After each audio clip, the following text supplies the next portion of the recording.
Hoje nós vamos continuar nossa exposição na carta aos Gálatas. Quero que você abra sua Bíblia comigo no capítulo 3 de Gálatas. Nós vamos fazer a leitura do verso 23 ao 29. Gálatas capítulo 3, a partir do verso 23.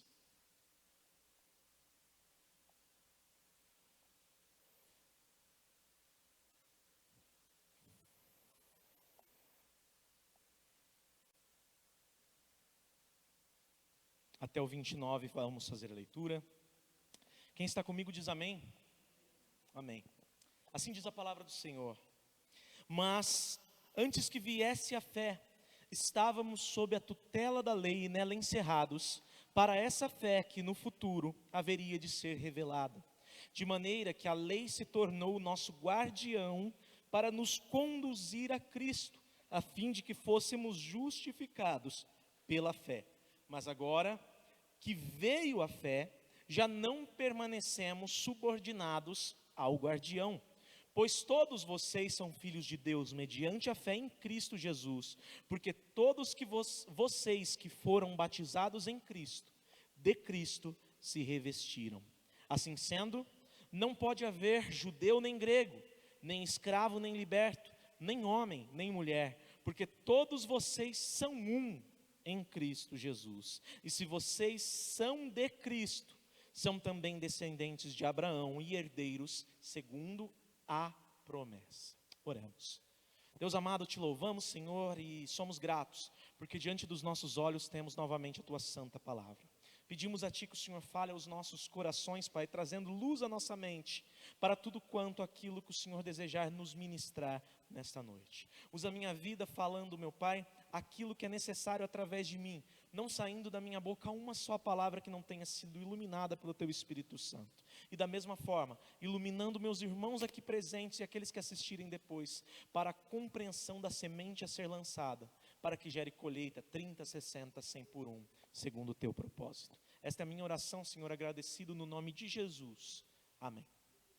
O título da mensagem de hoje é o Evangelho, a Lei e o Santo Cuidado de Deus.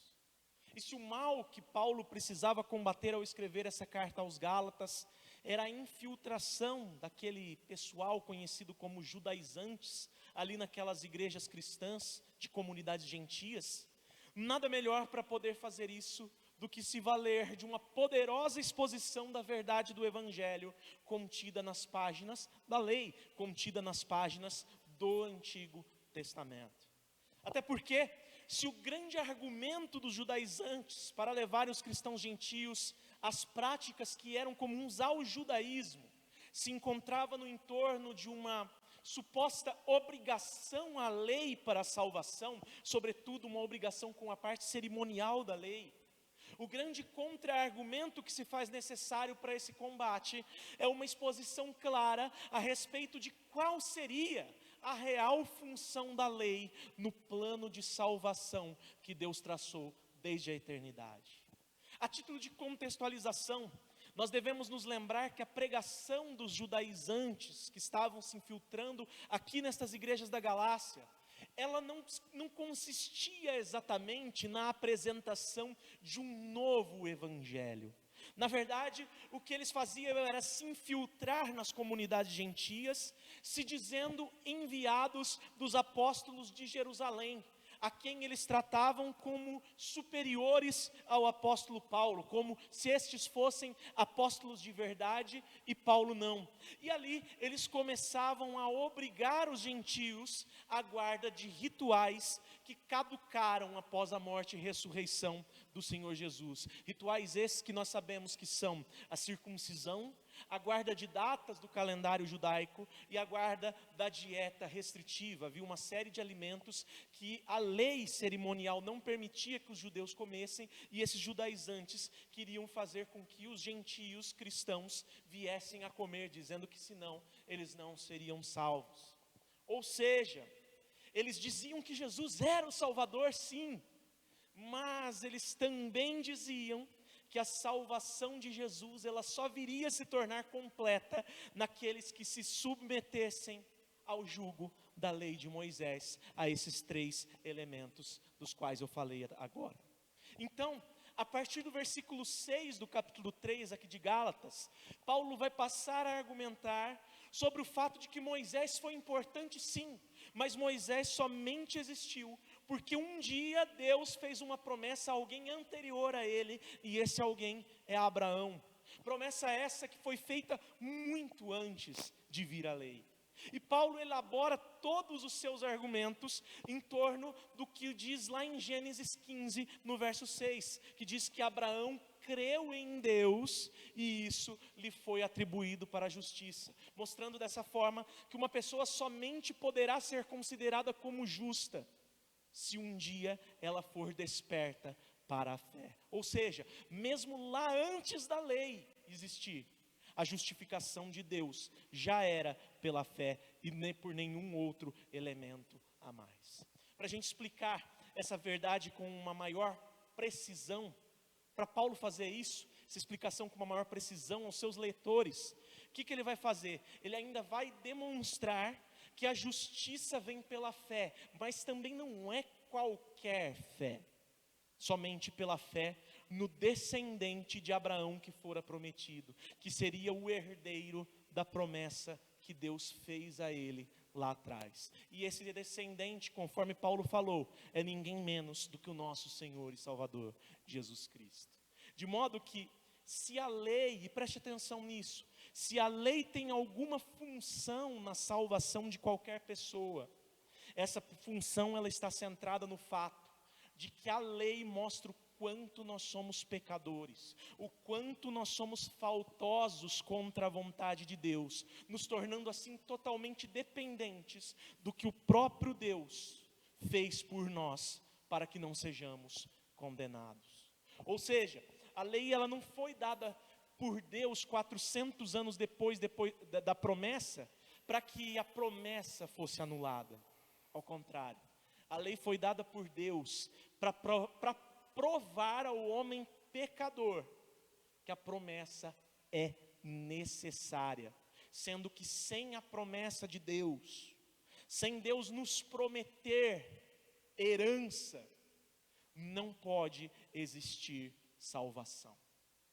Agora, com o intuito de trazer uma aplicação a essas palavras, a respeito da função da lei para os seus leitores, Paulo ele começa a trazer os seus argumentos para o tempo no qual ele escreveu. Não mais ele fala do passado e do Antigo Testamento, mas ele agora vai falar da promessa de Deus a Abraão, da lei de Moisés e de como tudo isso vai conduzir o povo até que a promessa seja cumprida na vida não só dos judeus lá do tempo de Paulo, mas de todo aquele que vier a crer em Jesus, não só naquele tempo, mas durante todos os tempos. Olha o verso 23 e 24, a fala de Paulo.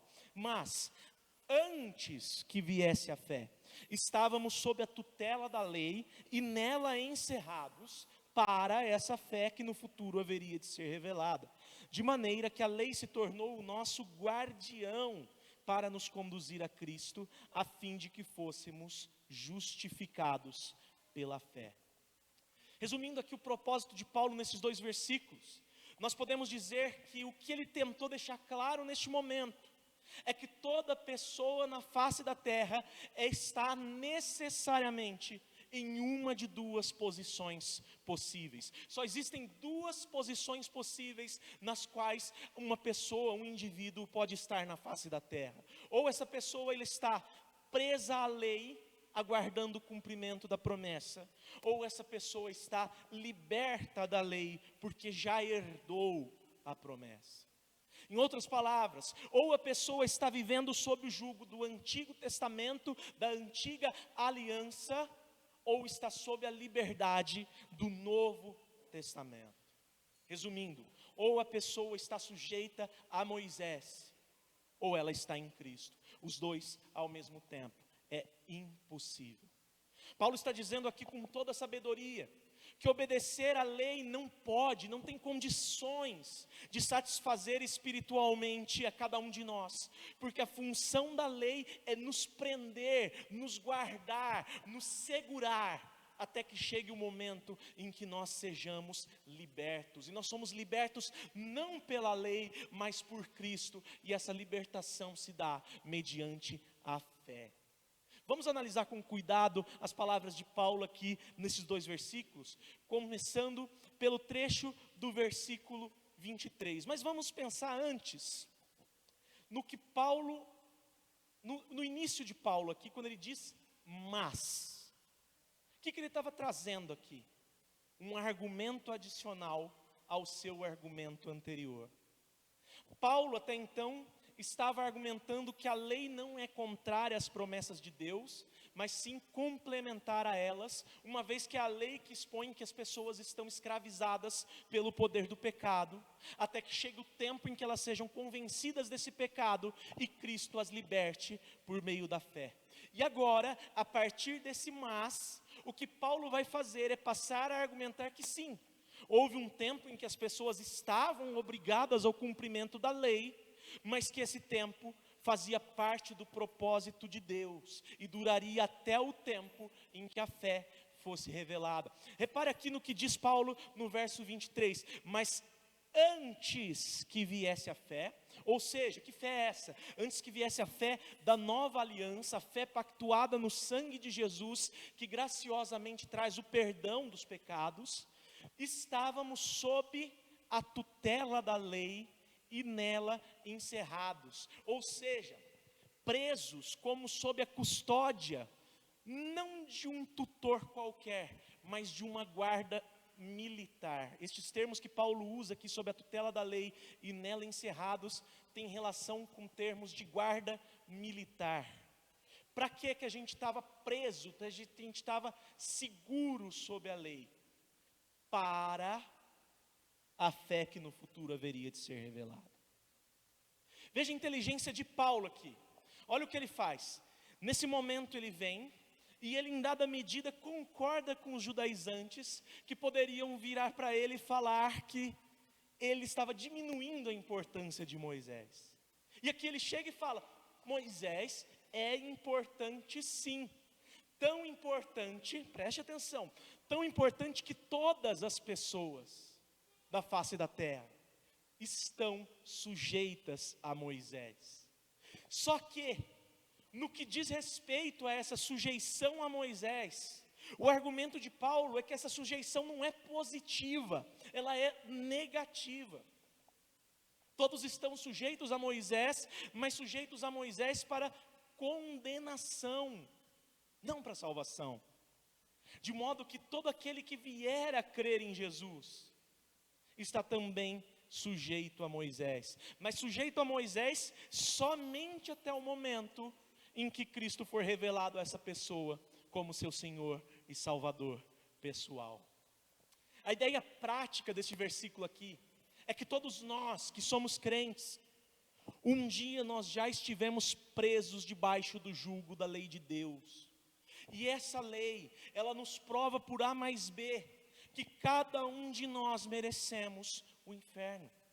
Só que aí vem a graça, aí alguém prega para nós o evangelho, o Espírito Santo vem e nos convence do nosso estado de transgressores da lei, muda a disposição do nosso coração, e o fim de todas as coisas é que nós somos libertos por Deus do jugo dessa lei. Em quando? Quando a gente vem a crer, quando a gente vem a receber Jesus como Senhor e Salvador, pela fé.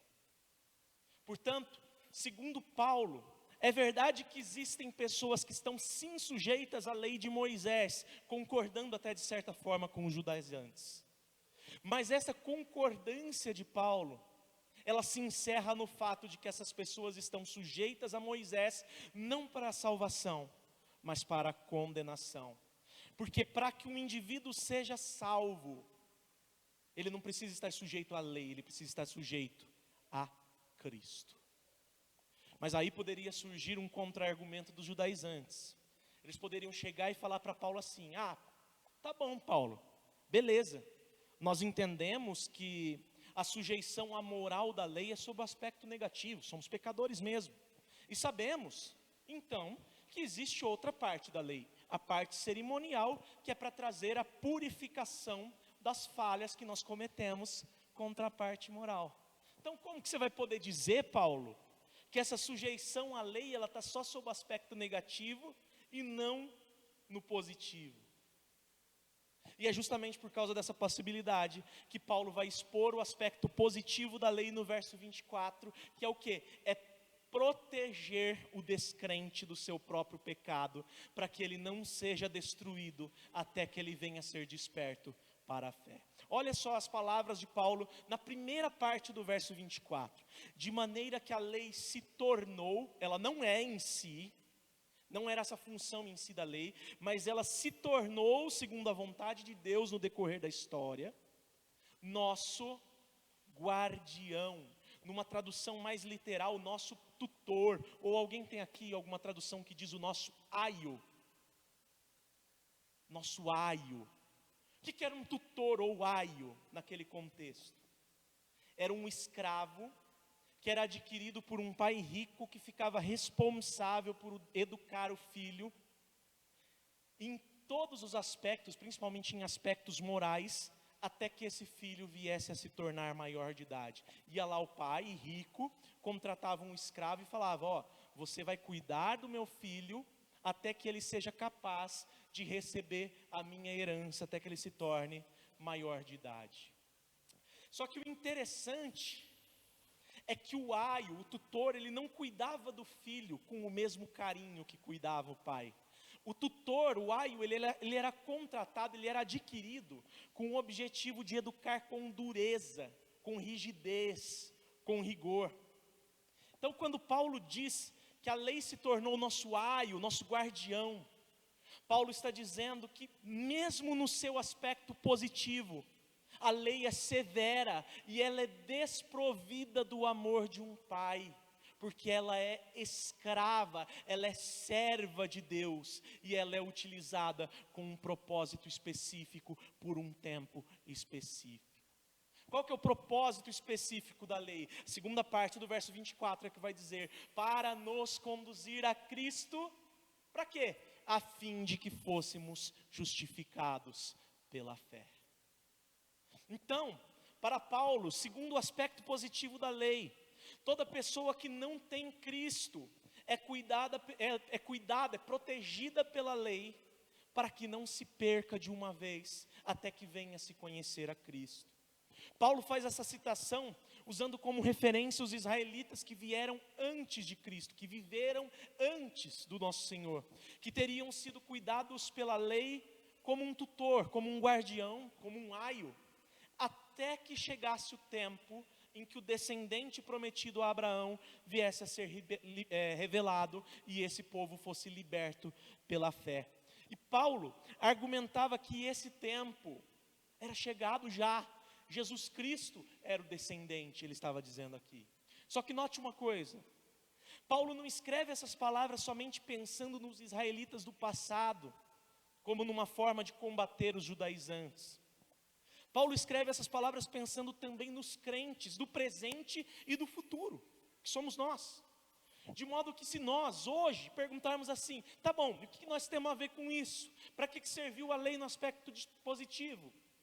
Para nós, essa mesma lei surgiu de tutor, até que individualmente, cada um de nós viesse a crer em Jesus. Com qual finalidade? Com a finalidade de conter cada um de nós na própria perversidade. Nós somos tão maus, mas tão maus, mas tão maus, que nós somente não somos destruídos até o tempo da nossa conversão, porque a lei nos guarda. Como que a lei nos guarda? Eu vou dar um exemplo prático aqui. Vamos pensar nos 10 mandamentos. Alguém precisaria da Bíblia para saber que roubar é errado? Não, né? Alguém precisa da Bíblia para saber que é errado adulterar? Não, é meio que óbvio, não é? Alguém precisa da Bíblia para saber que é errado matar? Não. Essa é a lei moral, só que essa lei moral, a gente já sabe, naturalmente, já tem um conhecimento meio que intrínseco dela, porque ela já vem gravada em nós, porque nós fomos criados como? A imagem de Deus, conforme a sua semelhança. O que acontece? Acontece que um dia o ser humano, ele pecou contra Deus, ele escolheu ir contra o mandamento de Deus. E essa imagem de Deus que está no ser humano, ela se tornou manchada, maculada pelo pecado. De modo que as nossas noções de certo e errado, com o passar do tempo, ainda que elas tenham se conservado em dada medida, elas foram sendo distorcidas ao longo da história do nosso caráter natural.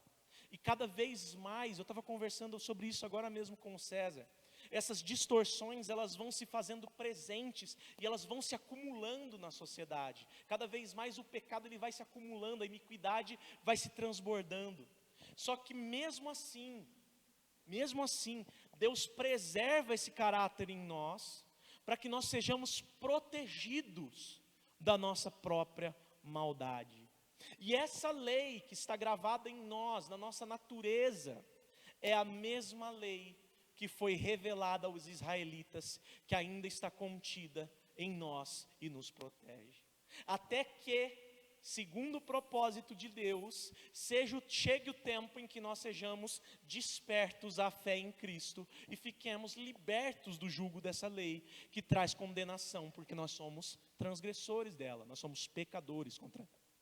Resumindo, a própria lei, segundo a misericórdia de Deus, protege o homem de levar a transgressão dessa lei a um nível irreversível, que seria o nível de blasfêmia, e conduz esse homem fisicamente vivo até o momento em que ele venha a crer, ou então, rejeitando de uma vez, seja condenado.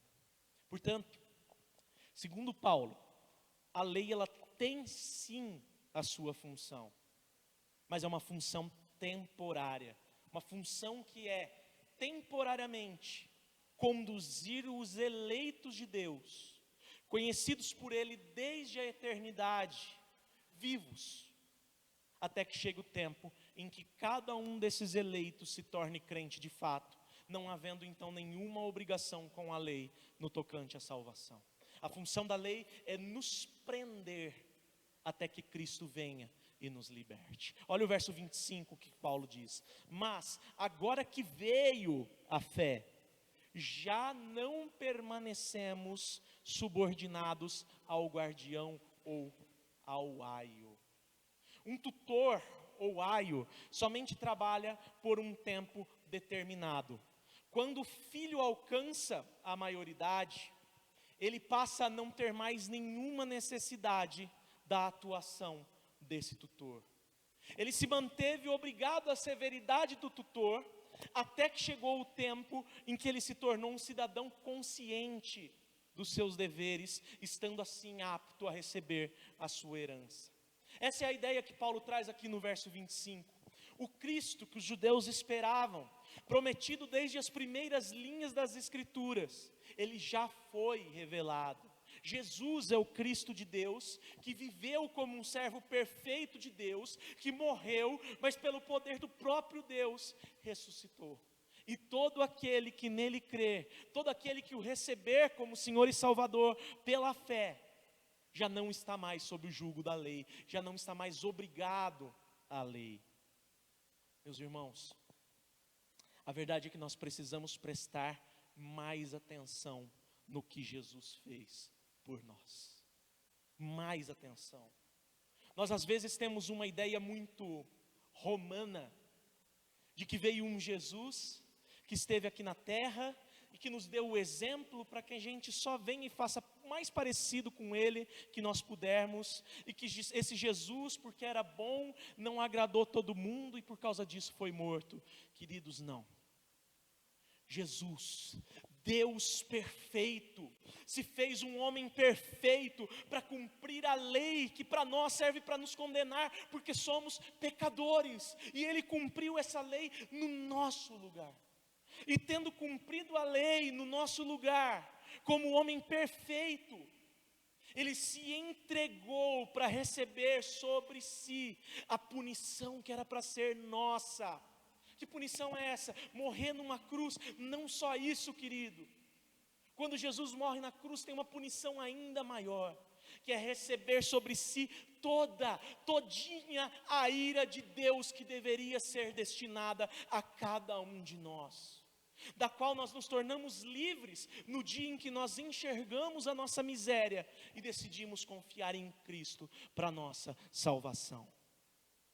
E esse homem perfeito, queridos, ele ressuscitou, sendo o primogênito de muitos irmãos, que um dia ressuscitarão para a glória eterna.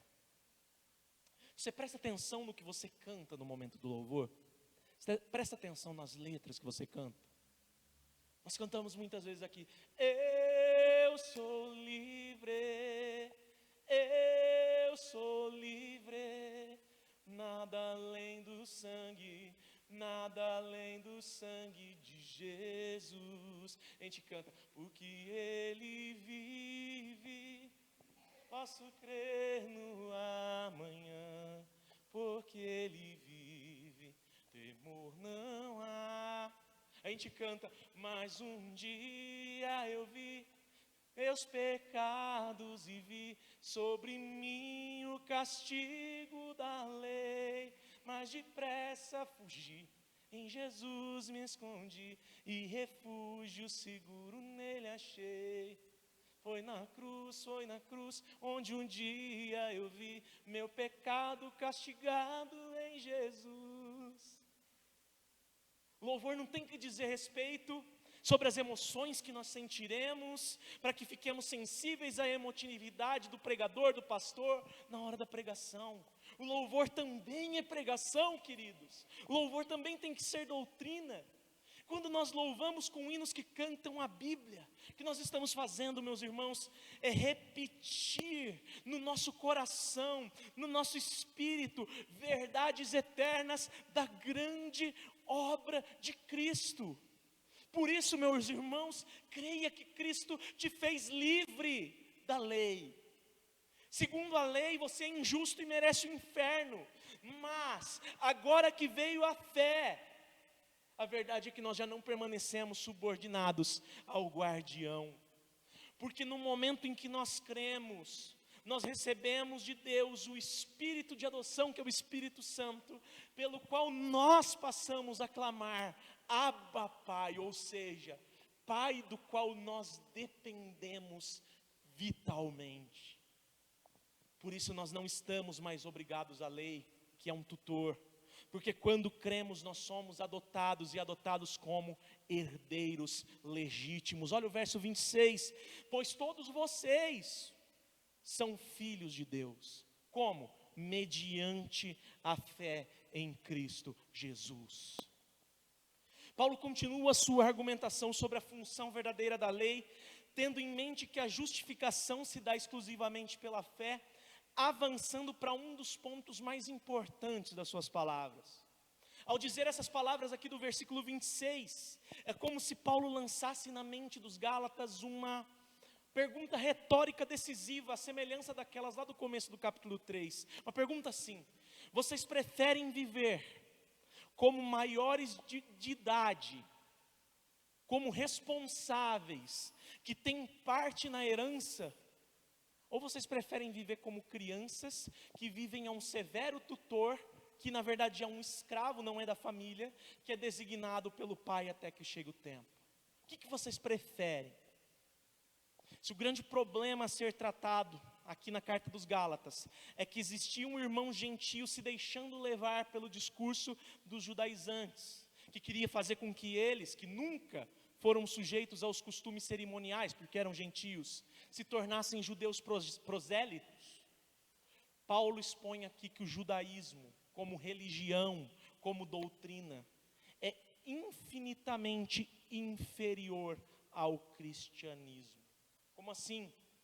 Segundo Paulo, preste atenção, o judaísmo nada mais é do que uma ferramenta que Deus designou para que o mundo ouvisse a verdade do Evangelho, até que chegasse o momento em que a verdade do Evangelho encarnasse. Vou repetir, o judaísmo nada mais é do que uma ferramenta de Deus, designada por Ele, para que o mundo ouvisse a verdade do Evangelho, até o tempo em que a verdade do Evangelho se fizesse carne.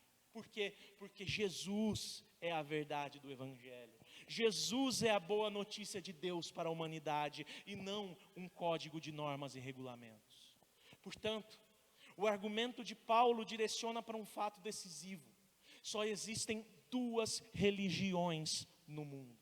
A falsa, na qual passamos toda uma vida sujeitos a códigos de regras, para que então possamos nos aproximar de um suposto Deus, e a verdadeira, na qual nos entregamos a um relacionamento íntimo com uma pessoa que vive para os séculos dos séculos e que se chama Jesus Cristo.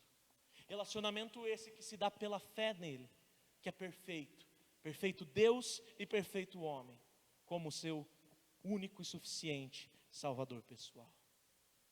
Quem está em Cristo não está mais sujeito ao tutor, porque é alçado, é promovido por Deus ao status de herdeiro. Assim como Abraão, no momento em que creu nas promessas de Deus, ele se tornou herdeiro de Deus. Status que, por sinal, é recebido por todo aquele que crer em Jesus, todo aquele que o recebe como Senhor e Salvador. Por quê? Porque quando nós recebemos Jesus como Senhor e Salvador, nós passamos a ser parecidos com Ele, nós passamos a ser identificados com Ele, que é o primeiro e verdadeiro herdeiro de Deus, Jesus Cristo. Primeiro, Paulo argumenta que não estamos mais ligados ao guardião ou tutor, porque pela fé em Cristo nos tornamos filhos. Agora o que Paulo vai fazer? Paulo vai argumentar que essa adoção pela fé se dá porque nós passamos a nos tornar parecidos, identificados com Cristo naquilo que Ele fez. Olha o verso 27. Porque todos vocês que foram batizados em Cristo, de Cristo se revestiram. Todos vocês que foram batizados em Cristo, de Cristo se revestiram.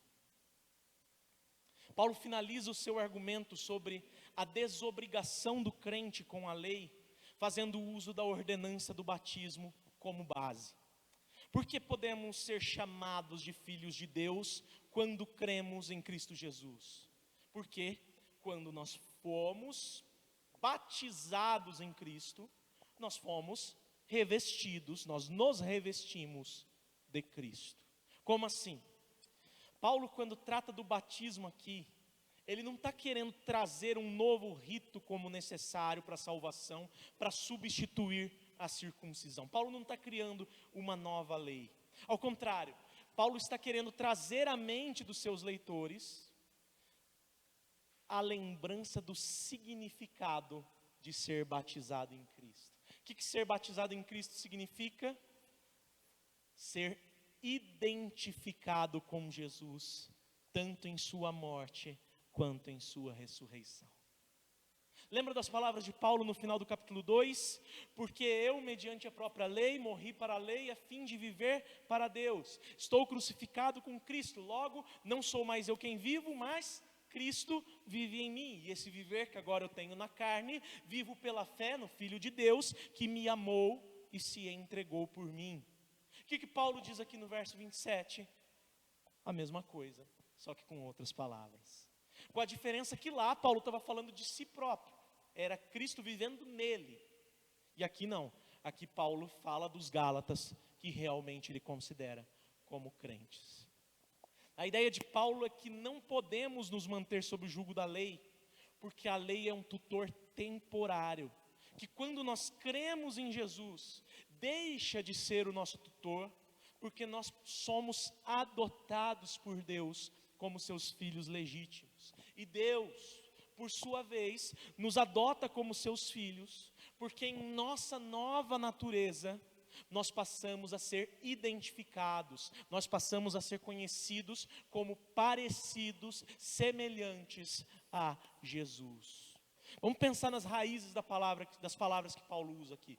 Paulo diz aqui, porque todos vocês que foram batizados em Cristo, ou seja, que decidiram mergulhar, batismo significa mergulhar, imergir, todos vocês que decidiram imergir numa vida de semelhança, de identificação com Jesus, tanto em sua morte quanto na sua ressurreição, renunciando às coisas do mundo a fim de viver para as coisas de Deus, de Cristo se revestiram, ou seja, passaram a estar vestidos, não mais com suas antigas vestes de iniquidade, mas com a própria natureza do Senhor na sua nova vida.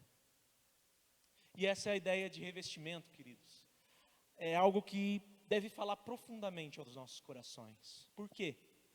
Porque, em primeiro lugar, embora Cristo fosse humanamente judeu, da tribo de Judá, como sacerdote, ele não tinha nenhuma linhagem, ele não tinha nenhuma descendência. Ele simplesmente veio com essa função, segundo Deus. E em segundo lugar, porque dizer que fomos revestidos de Cristo nos move a entender que, se cremos verdadeiramente em Jesus, nós nos tornamos muito, muito, muito próximos de Jesus. Aqui eu vou usar das palavras de Tim Keller, no seu livro Gálatas para você, que nos leva a pensar sobre 4 fatos que nos são revelados sobre o revestimento de Cristo. Primeiro fato: nossa identidade primordial está em Cristo. Ou seja, nós somos revestidos de Cristo. E se nós somos revestidos de Cristo, nós temos que entender que nada revela mais quem nós somos do que as nossas roupas. Jogador de futebol se veste como jogador de futebol. Skatista se veste como skatista. Cowboy se veste como cowboy. Quem se reveste de Cristo se veste, está identificado com Cristo. Segundo, a proximidade da nossa relação com Cristo. As roupas, por mais que nós tenhamos bens na vida, as roupas são os bens mais próximos de nós que nós temos. Elas estão no nosso corpo, elas estão grudadas em nós. Então, quando diz que nós estamos revestidos de Cristo, isso diz respeito à nossa proximidade com relação a Cristo. Terceiro fato, a nossa imitação de Cristo. Quando a gente se reveste de Cristo, a gente está se vestindo do seu viver, do seu modo de agir, das suas obras, da sua bondade, da sua justiça. Quarto fato, a nossa aceitabilidade diante de Deus em Cristo. Quando nos revestimos de Cristo, o que acontece? Nós deixamos para trás a nudez do nosso pecado, para passarmos a nos vestir com santidade e justiça, não nossa, mas de Jesus. Resumindo, Paulo diz que ninguém tem o direito de se submeter ao jugo de escravidão da lei novamente, porque uma vez que recebeu a Jesus pela fé, essa pessoa se torna adotada como filho de Deus. E como filho de Deus, pela fé em Jesus, nós passamos a viver todos os dias das nossas vidas buscando ser mais parecidos com Jesus, que é o verdadeiro Filho, que é o unigênito, o único da mesma natureza, o único gerado de Deus, algo muito mais sério do que qualquer código de lei. A pergunta que fica é: por que Paulo faz toda essa argumentação tão complexa nesse momento? Será que não seria suficiente que Paulo falasse que a justificação é somente pela fé e usasse a sua autoridade de apóstolo e desse um basta em todas essas contrariedades? Será que já não era suficiente Paulo fazer isso? Sim, seria suficiente.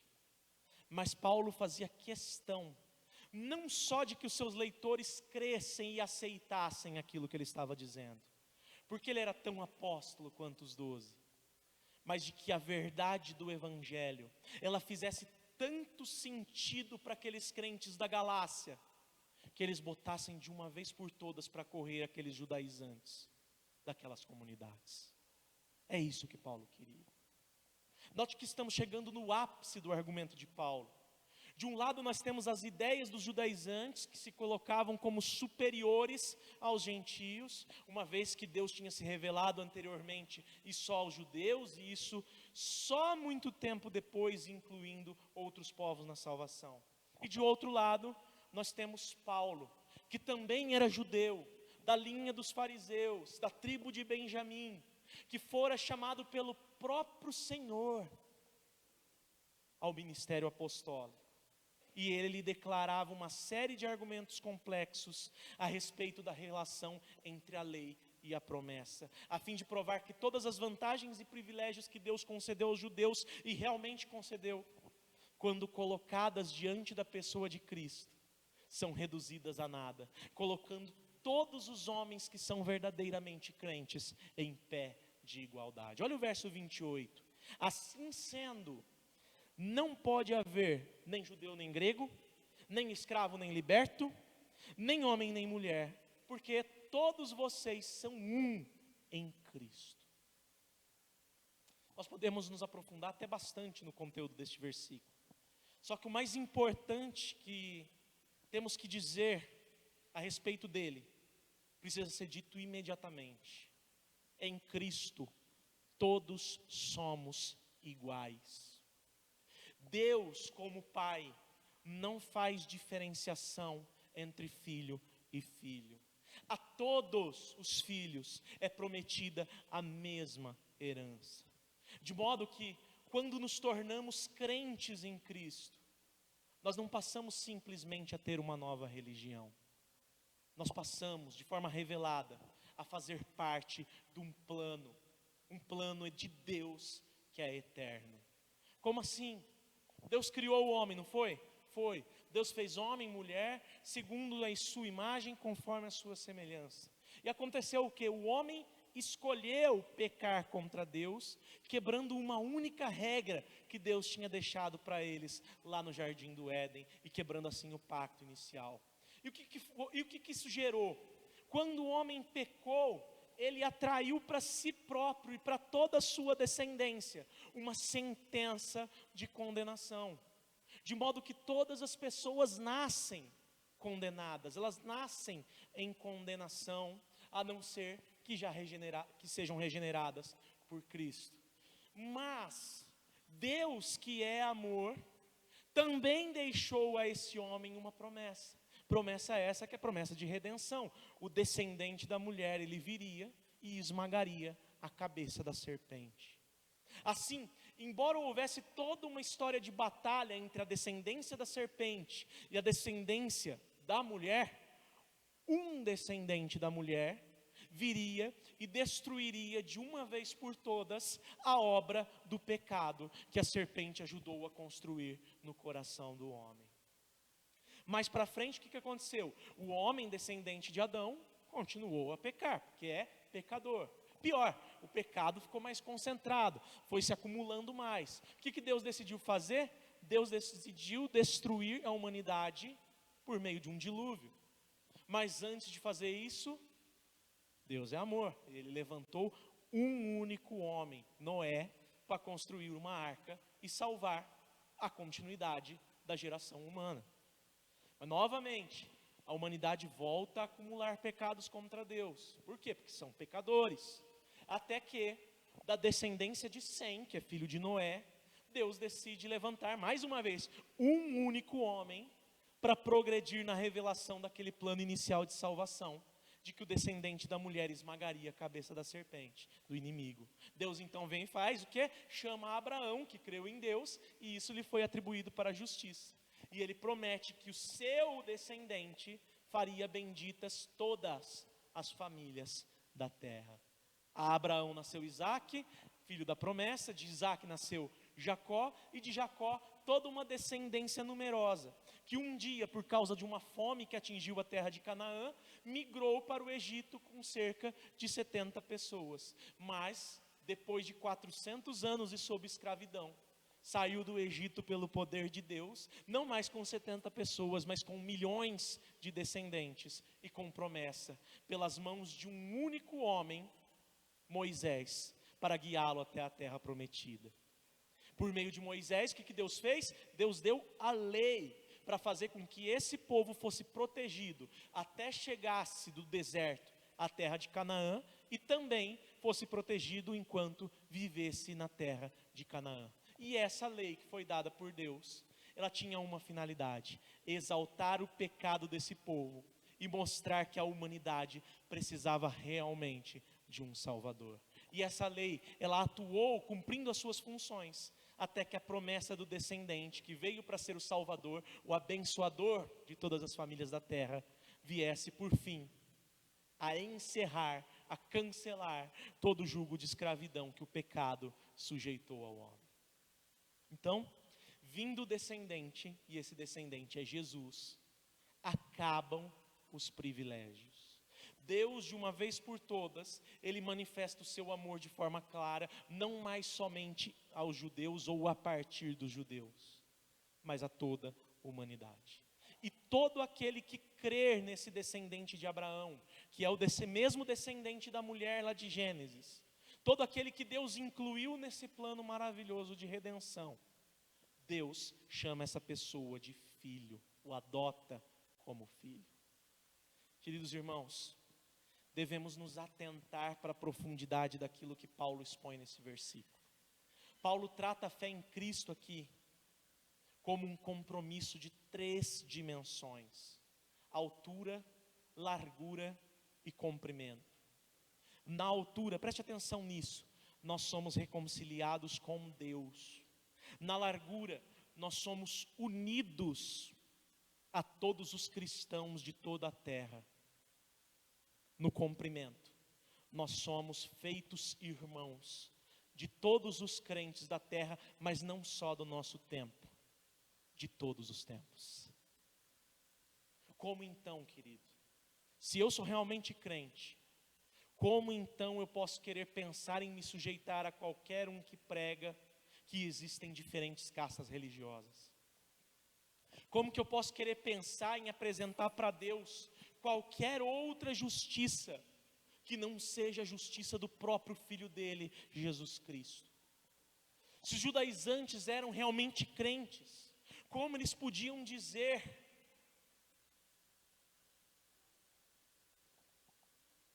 que eles achavam que não podiam se misturar com os gentios, ou comer os mesmos alimentos que eles, sendo que foi Deus que os purificou, tanto aos gentios quanto aos alimentos? Não quer dizer que judeus e gregos não tenham cada um as suas particularidades. Não quer dizer que escravos e libertos não tenham cada um as suas responsabilidades sociais. Não quer dizer que homens e mulheres não tenham papéis diferentes entre si nos tempos modernos. Não.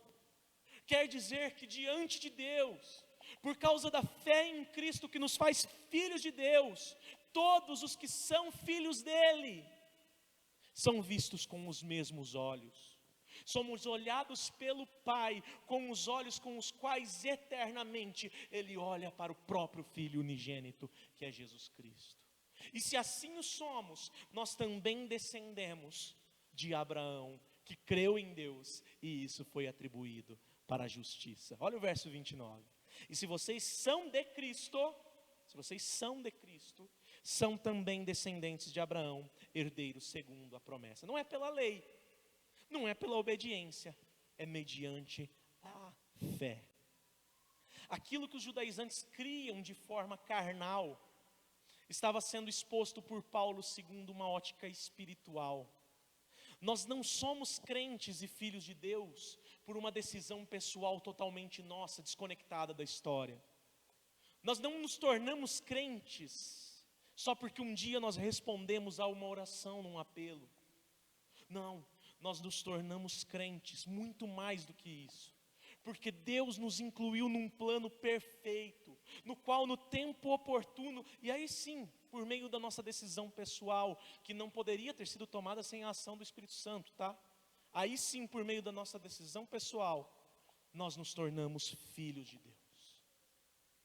Se Deus promete uma numerosa descendência a Abraão, essa promessa é cumprida fisicamente quando se contam mais de milhões de hebreus no êxodo do Egito, liderado por Moisés. Porém, essa promessa se cumpre espiritualmente, o que é mais importante, quando sequer se podem contar tantos quantos se tornaram cristãos no decorrer da história da humanidade. Tudo isso é cumprido em Jesus e recebido por nós pela fé. Se fosse pela nossa obediência, estaríamos perdidos, e é isso que Paulo está argumentando.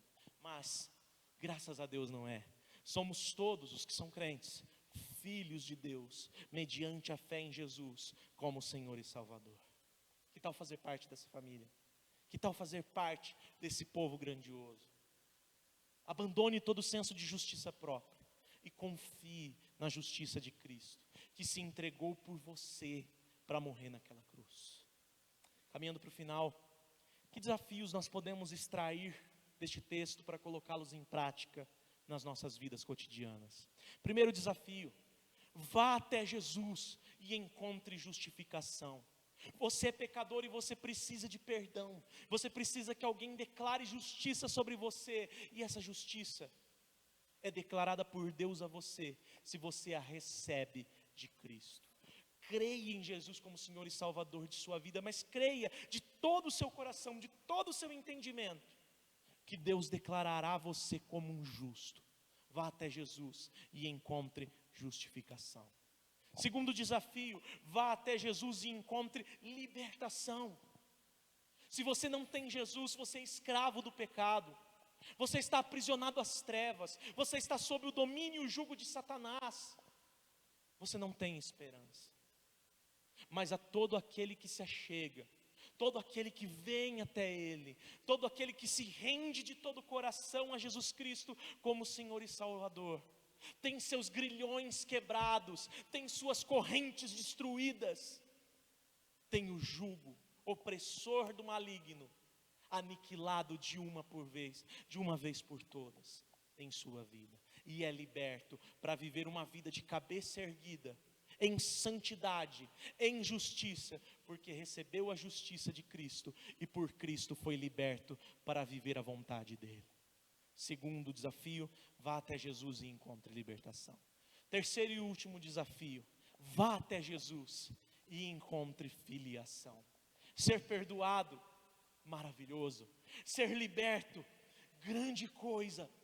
Mas há uma coisa muito melhor e maior ainda: ser filho de Deus. Quando você recebe Jesus como Senhor e Salvador, você recebe direitos, você recebe títulos de cidadão de uma pátria celestial, você passa a fazer parte da família de Deus. Você é irmão de todos aqueles que fazem parte dessa família. Você é um membro do corpo de Cristo. Se você está perdido, se você ainda acredita que a sua justiça pode te livrar de uma condenação futura, se você ainda acha que as coisas que você faz é o que realmente importa, abandone esse senso de justiça e vá até Jesus, para que você seja feito um filho de Deus. Concluindo a mensagem, este texto nos prova exatamente o oposto daquilo que o mundo pensa. O mundo pensa que todos são filhos de Deus. Deus não vai condenar o seu filho. Imagina. Não. Isso está errado. Não são todos filhos de Deus. Talvez possamos dizer que todos são filhos de Deus em Adão, como criação. Contudo, em Cristo, segundo o Espírito de adoção, somente aqueles que negam a sua própria justiça, que abrem mão dos seus próprios interesses, que tomam a sua cruz e o seguem, que entregam a sua vida e tudo de suas vidas a Jesus, é que são filhos de Deus. Se você ainda não fez isso, eu te convido a fazer hoje mesmo, porque diante de Deus a sua bondade é inútil, porque Deus é infinitamente bom. E diante de Deus, no dia do juízo, a sua justiça servirá tão e somente de testemunha para que você passe uma eternidade toda sob o jugo da ira de Deus. Se achegue até Jesus, porque em Jesus há perdão para qualquer pessoa que dele se aproximar. Agora, se você já é um crente, eu quero te perguntar: por que você ainda se sente superior ao seu próximo?